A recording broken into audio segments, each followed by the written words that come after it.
Oh yes, today we're joined by the 2023 Arnold Classic champion Samson Dauda. The Nigerian Lion is here on AJ's World of Bodybuilding. Subscribe, sit back and enjoy.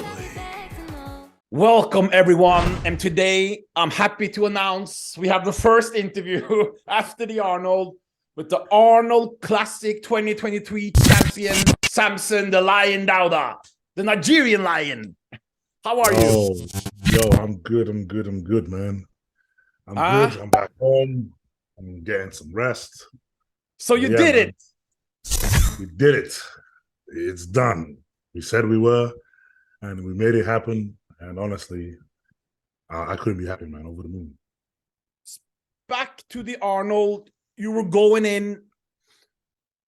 Did you really believe all the time when more and more names were coming up? Obviously, some people have a big fan base on Instagram, not exactly experts, but a big fan base with their opinions.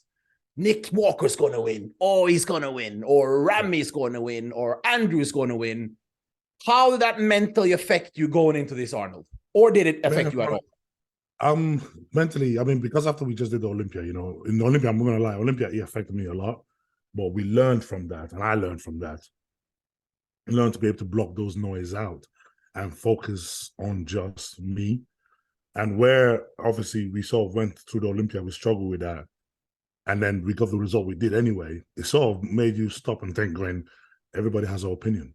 Everybody thinks someone else, everybody has their favorite, everybody has something. But all that matters is what you think and what you believe and what you can bring.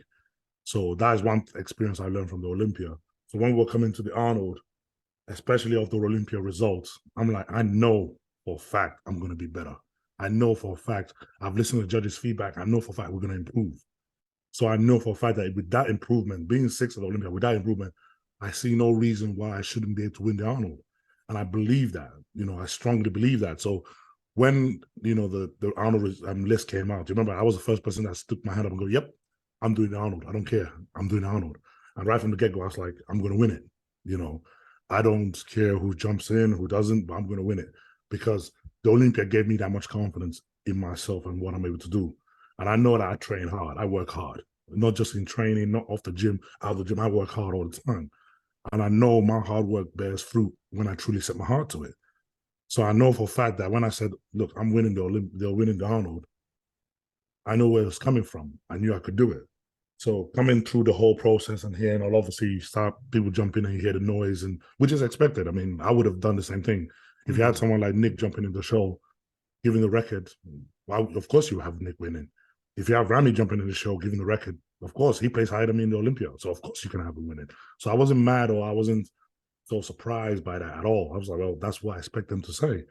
But I know that in myself, knowing what I can do and how fast I've been improving, I could win the Arnold. So for me, I was like, okay, silence the noise, just focus on you, focus on doing the job. And that's what we did. So this time it didn't affect me as much at all. So when you're looking at, because he was very good at, so were you, but he was good at showing his physique all the way leading up. Yeah. As we're looking, many of the people that, what can I say, that love aesthetics and size and symmetry and balance, we were like, well, okay, Samson is clearly but when we saw him, he was downsized, not or flatter to be more aesthetics or whatever. Yeah. Were you thinking, oh, this is even advantage for me? No, because the thing is, this one thing I know, obviously, we know Nick's physique. We know how amazing he is. We know how strong he is. We know how great condition he can get. We know how freaky he is. And one thing I wanted to make sure is don't get caught out in that noise, because everybody says the same thing. Oh, you just need to be shredded. You just need to be shredded. You just need to be shredded. And they almost disregard every other aspect and they focus on that one thing. Get shredded glutes, get shredded, get shredded. And it almost makes me laugh. Like I'm going, man, what do you think we're trying to do all these years? Do you think that we were just sitting there going, nah, I'm just going to come out of shape? So I knew that one thing I knew for a fact is I couldn't play Nick's game. I couldn't play his game because we don't have the same physique. Nick is a mass freak with all regarding purposes. And he gets in ridiculous conditioning. I've seen him up front, face to face. I've seen how freaking ridiculous conditioning is. And I knew I could never match that. So if I try to play his game to be that, I'm just going to end up losing all what makes me so strong. I'll lose the roundness. I'll lose that fullness. I'll lose that look. So we knew that we couldn't play that game. So I'm like, look, where's your strength at? You know, your strength is that mass with class. So do what you have to do to get in shape to highlight that strength.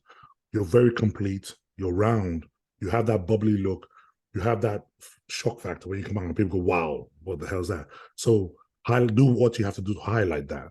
So that's when we kind of went through it. That's what we tend to focus on. You know, as much as we want to get in the best shape we possibly can, but at the same time, don't lose that roundness, don't lose that fullness, don't lose that aestheticness of our physique. So we try to put our attention solely on that and let the judges decide. Because at the end of the day, we knew when we stand there toe to toe, it now becomes a case of, okay, what do you want? We started off the Arnold before the Arnold. I saw the picture with you, John Meadows in the background, Milos, Fuad on each side. Such a beautiful picture. What were is he on your mind, John Meadows, a little bit before you go into this type of shows, or? Of course, man, because, you know, when we went there, we went to the gym that John used to train at when he was in Ohio. And we went there to one of our last training sessions. And, you know, we saw the poster of him on the wall, and Fuad was there, and Milos was there. We were training my last arm session, and I stopped and it felt surreal, man, because I'm looking at the photo, I'm looking at Fuad, I'm looking at Milos, I'm thinking, isn't this crazy? This is crazy. These people, these three men right here changed my life. Yeah. They all had belief in me. They all believed in what I was capable of. And now we're sitting here at this moment, just 2 years later, saying, damn, we're about to go in for the biggest show of our life, and we have a good chance to win it. So through my whole mind, I was like, you know what?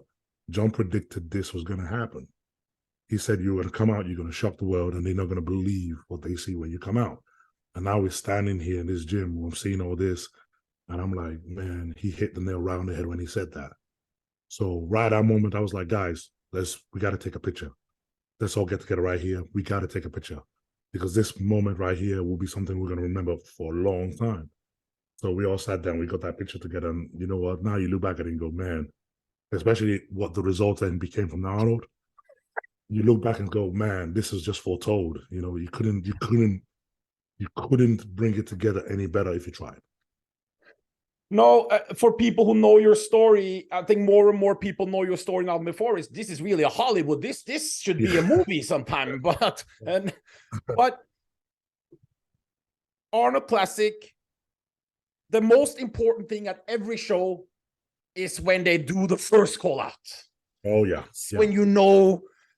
My favorite moment from you was, I think, was when you stand next to Ramy at the Olympia, because it wasn't a call out, but just in the comparisons, because we was like, what's going on here? Yeah. Here, when they said Samson, but you were in the middle, not on the side, what went through your mind? Because honestly, you know, for me, it was always the same thing. You know, when you're walking up to go on stage to do, and you've trained for so many months, so many weeks, you've prepped, you've envisioned this whole thing, how you hope you want it to play out, and how you want to get ready for the worst case scenario and the best case scenario. So when we walked out on that stage, you know, and we did the walk-ons and everything else, and then we're all there ready for the call-outs. You know, I know that we were bringing our best. I know that we looked way better than we've ever done. I knew for that moment that, I knew, without not being arrogant, but I knew we were going to be in the first call out, because we've seen that we were better than Olympia. And Olympia, we were in the first call out, so it makes no sense not to be there here. So when we got, obviously, they called in the first call out, they lined us up. I was about on the left, and the first switch Steve made was Samson and Ramy switch. And I looked down the line. I looked down the line, and I'm like, holy crap, that's the middle. There you go. So swapped in, got there. I'm like, you know what?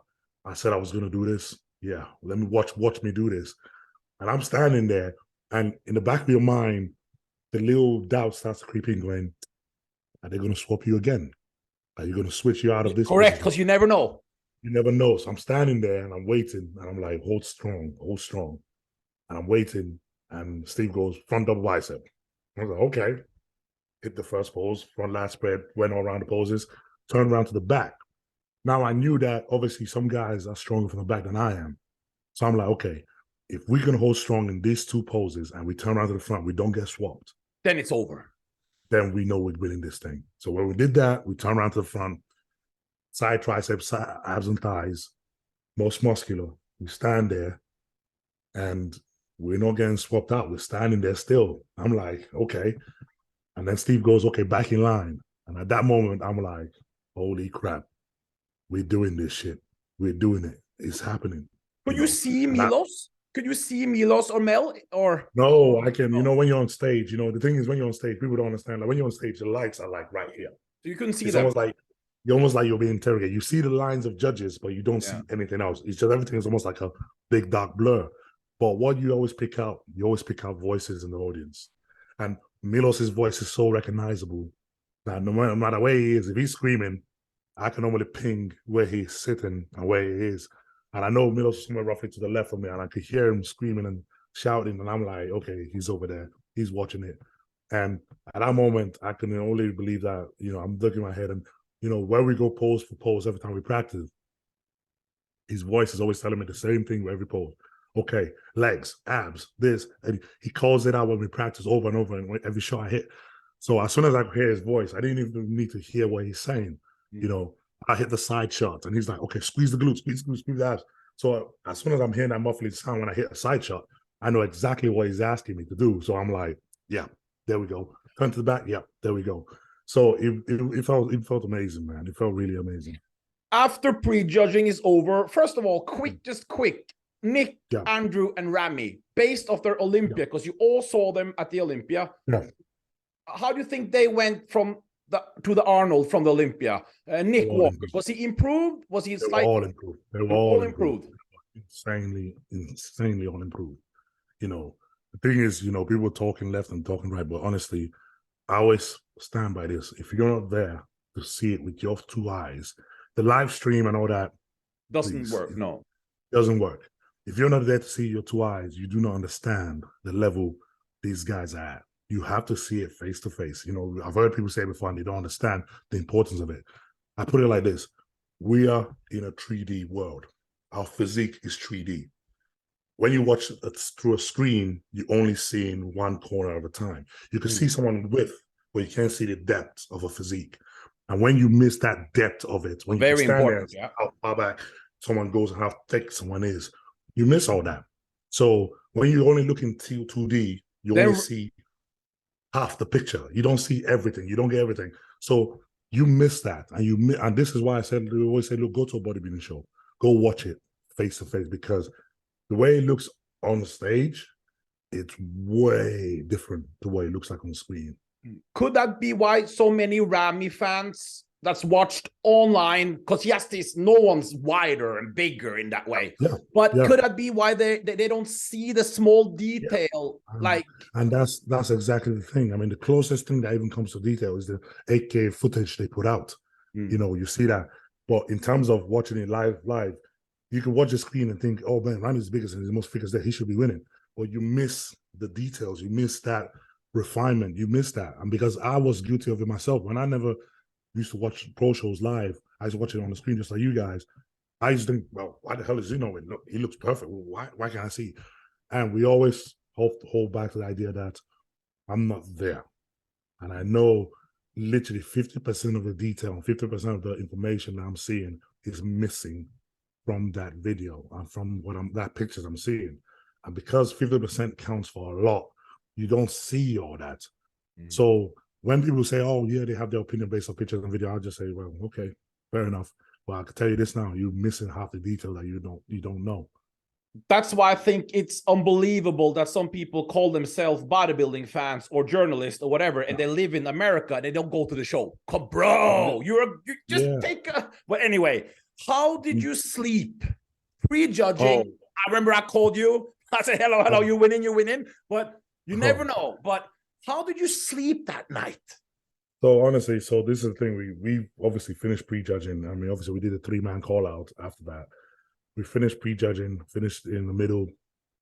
went back to the hotel, and automatically your mind is racing. We're both there, we're waiting for Milos to come join us, because obviously people that knows me, Mel, and Milos, we work our plan every single day through the prep. We go back and forward with ideas. We share it like a team. So me and Mel go back to the hotel, waiting for Milos to join us. Milos is going to get some feedback from judges and stuff to see what we can do to make it better. So we come in back and, we come back to the hotel and we're waiting. We're like, okay, at this point it's very late and we need to get some sleep because we know that we need to rest up for tomorrow. So he comes in and he's like, okay, you know what? We start speaking.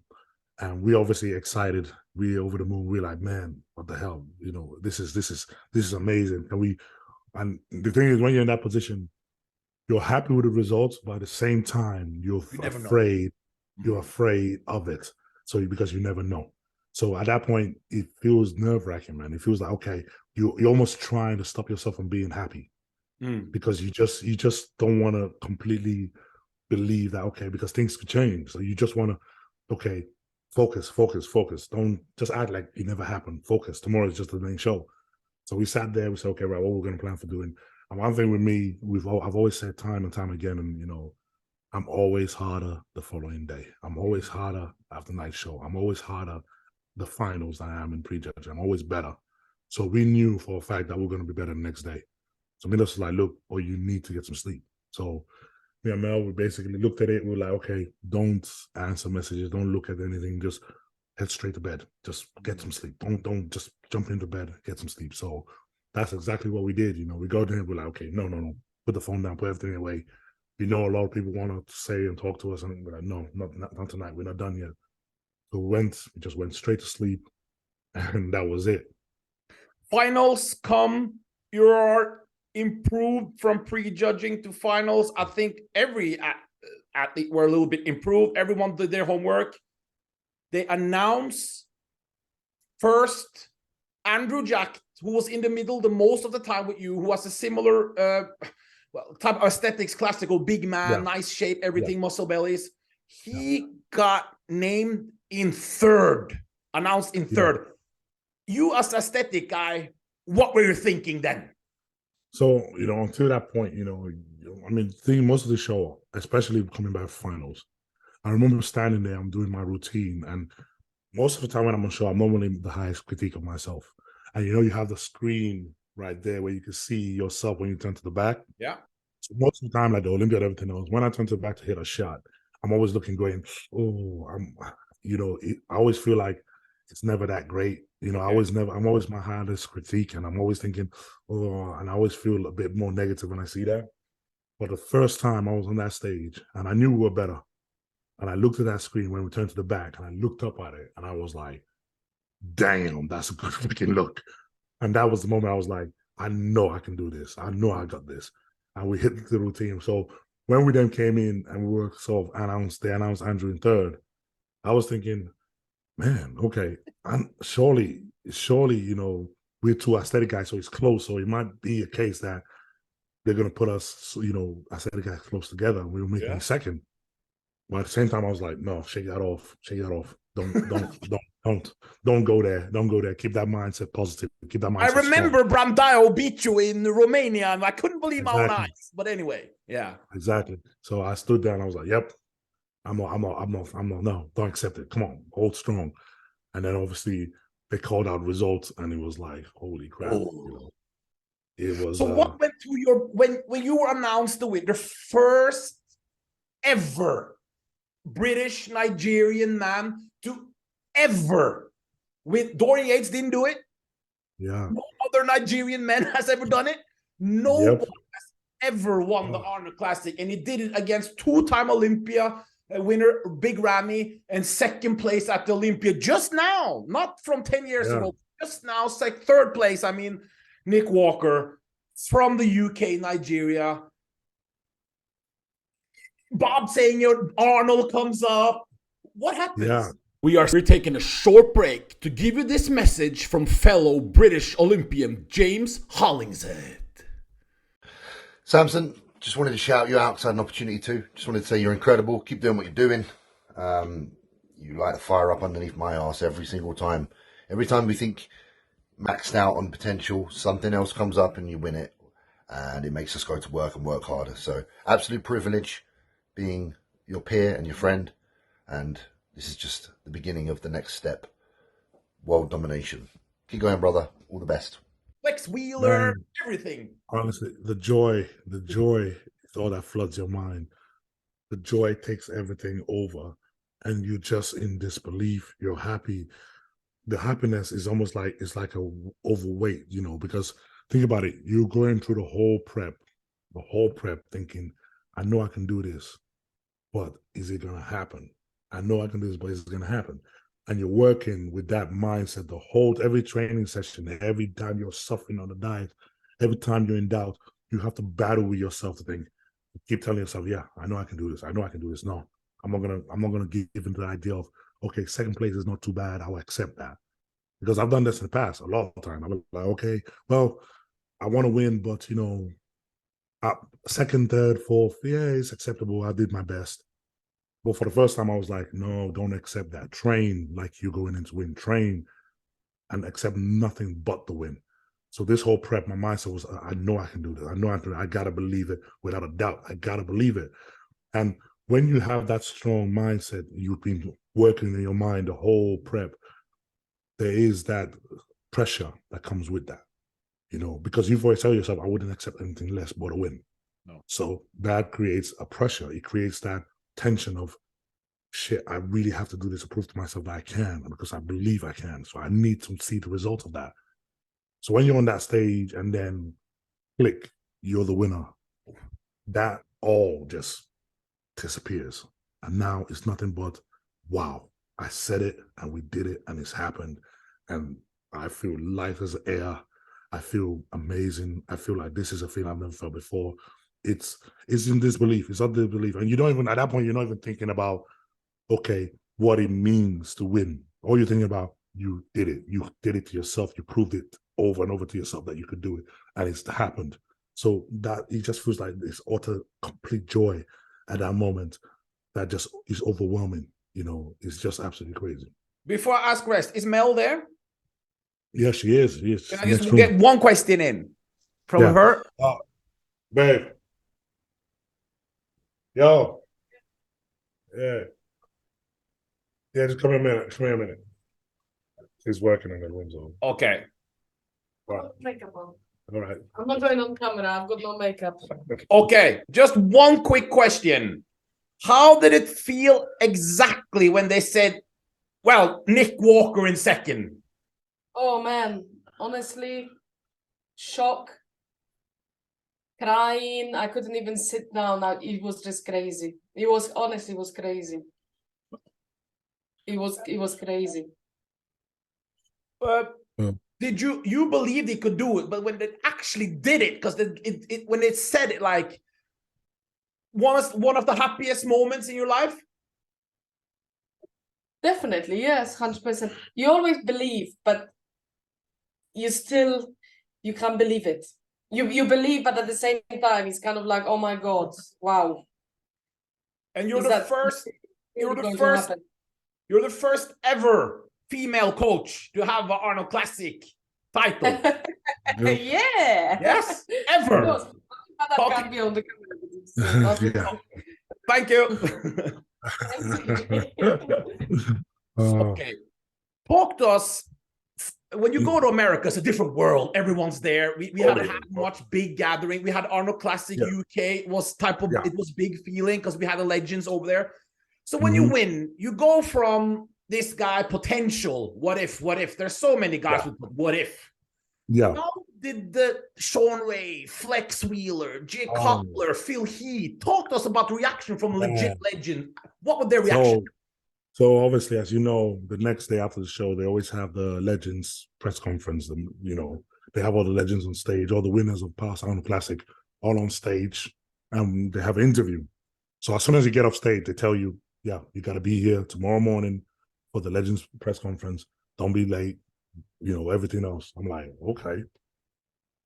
So next day I show up, and right from the get-go, we get into the hall, and I'm seeing all these greats, you know, Ronnie, Sean, Flex, you know, everybody is just there. Richard Gaspari, all the legends I've ever won the Arnold. I agree. All there. Mike Francois, yeah.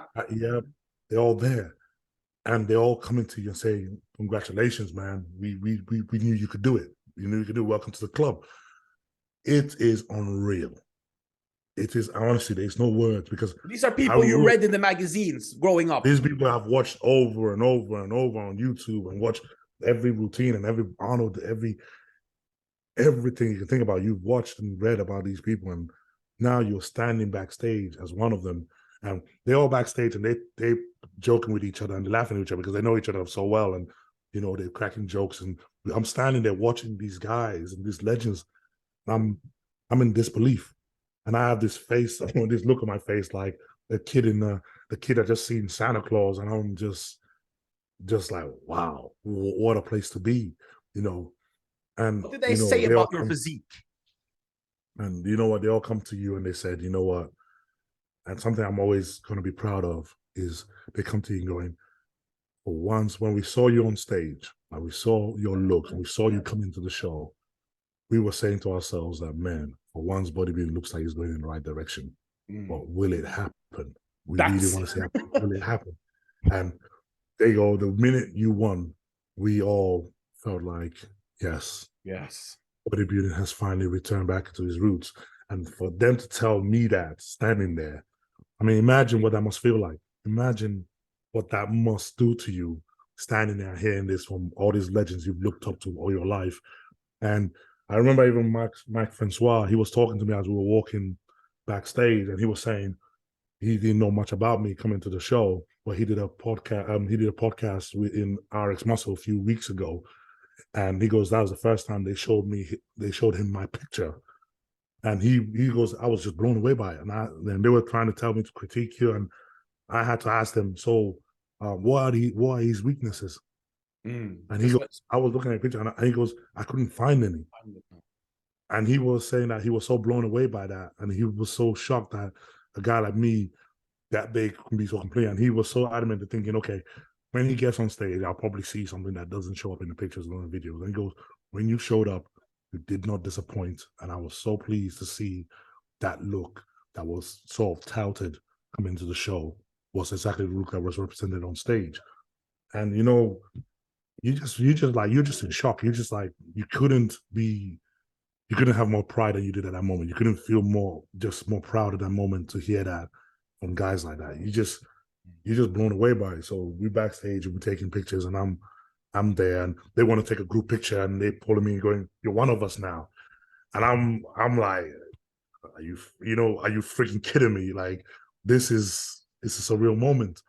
And it's amazing, man. Honestly, you don't have the right words that could ever do that justice. I don't think you can ever find the right words to do something like that justice. But now, here comes Arnold Classic is one thing. Yeah. But to go down in history as one of the only few men that's ever done this. Now the Olympia, Mr. Olympia. We have a good time now, November. You can relax a little bit, enjoy family food. Yep. Samson. Now we know perfect score and conditioning. Walker was a little bit better conditioned you. That don't matter. Hardy has better condition than you. But as you see with Walker, that don't matter. What's the mindset now for this Mr. Olympia? The mindset is hungry. Hungry. The mindset is absolutely freaking ravishing. My mindset is, I'm coming for that Olympia title, and I'm freaking coming at it with full force. And you know what? You all better be worried, because the one thing I've always been sketchy at is having that full belief in myself. And I had a taste of it on Olympia, and I was like, okay, this feels good. So I ran with that, and I came to the Arnold saying, I'm going to win the freaking Arnold. And that just happened. Now I've seen what that full belief in yourself, what you can achieve. So it just makes me more hungry now. And I'm coming to Olympia, and I'm saying, I'm coming to win the goddamn Olympia. And I go months, which is a lot more time than I ever did for the Arnold. I go months of preparation to come to. So what you're going to see come to Olympia, it's going to be freaking mind-blowing, because I'm hungry to work, and I know I can do some crazy things between now and then. You gotta be, because for you were, people could say it, but you gotta be perfect, perfect score win. You gotta be really confident that you, because Hardy Chupan is great, but you have a lot of advantages with structure and aesthetics and beauty over Hardy Chupan. Exactly. And, you know, like I said before, you know, if I try to play their game, I'll end up losing myself in it. That's one thing we've learned. Don't try to play their game. Don't try to be, you try to go for all out crazy conditioning, you're going to lose what makes you strong. Instead, play your game. Get as absolutely as peeled as you can, and then bring that strength that you have that they don't. Because that's the main highlight of everything we do is show something that they don't have. Show that completeness, show that roundness, show that freakiness, that size, that class with mass, with class that they don't have. That is your strength. That's all you got to play to, you know. So that's why we know for a fact this whole, from now to the Olympia, we're going to be working on all our strengths and bringing up our weaknesses even more. And when we get on that, by the time, I mean, you saw how fast I can change between last year's Arnold and the Olympia. Now I have just as much same time to do it again. So you can only imagine what you're going to see come the Olympia, come November time. Before you give us a final word for the fans, I just want people to remember, you gave up your job without having a contract just 2 years ago. You guys at home, he gave up his regular job. I didn't give it up. I got fired. You got fired from your regular job because you took a chance in Korea. Yep. And now you're sitting with a $300,000 check for just winning the Arnold Classic. Wow. And Samson, tell us something to kids and young people or older people. Talk to us a little bit. What, like, some motivation? What people that don't dare to go for their dreams, and you did it, and you give us some advice, some inspiration. I tell you this right. There's nothing. Life is nothing playing it safe. Life is nothing sitting there and not taking a risk to go after your dreams. You know, everybody, we all have this habit of human beings to just want to stay in our comfort zone and not try new things and not move out and not venture too far because we're so afraid of being hurt or being burnt or things not working out. And one thing I've learned through my time is that's no way to live, because surviving and living are two different things. You need to know the difference. Just surviving and being comfortable, it's all good, but I can tell you now, you're going to look back in your life when you go and go, I wish I did more with my time. Live your dream. Push after it. It is worth the risk, because when you get it, and you will get it if you truly believe it and if you truly work hard for it and give all out for it, when you get it, you're going to look back on that moment and say, man, I'm glad that at this moment I got to do what I love and not just sit there and hoping that one day things were just going to work out by itself. So I say to you now, with full-heartedly, coming from someone who's done it, live your dream. Don't hesitate. Don't look back. Don't regret. Don't end up getting old and regretting that you never did what you wanted to do. Go after it. Go after it all forms, because that is what life's about. It's not about, oh, how long can I just be comfortable? How long can I make it being comfortable? It's about going full force out and living your best life. So do that and wake up every morning smiling that you're doing just that. Thank you, Samson. Thanks to Fuad Abiyad, let you come on. Hostile Supplements guy, get it. Go to Samson Dauda's YouTube. A lot of good training content is going to be coming there, and mindset and motivation. And thank you very much, Samson. Arnold Classic 2023 winner. And I'm proud to say that you haven't, I've known you for a couple of years now, and you haven't changed in attitude towards me or to the fans from when you were a no one to a superstar. Nothing's changed, and I can't wait to see you with the Olympia title. That's gonna be something. It's gonna be something indeed. Thank you so much, bro. Honestly, for all the support you've always given to me, right from when, I mean, I told you you were the first one that ever interviewed me. I remember, and right from that moment, you always showed me respect. You always believed that I could do so much more. So being here right now, I say to you, man, bro, thank you for always believing when no one else could, no one else did. So I appreciate that. Thank you, and happy with your wedding this Saturday. Thanks, man. Appreciate it.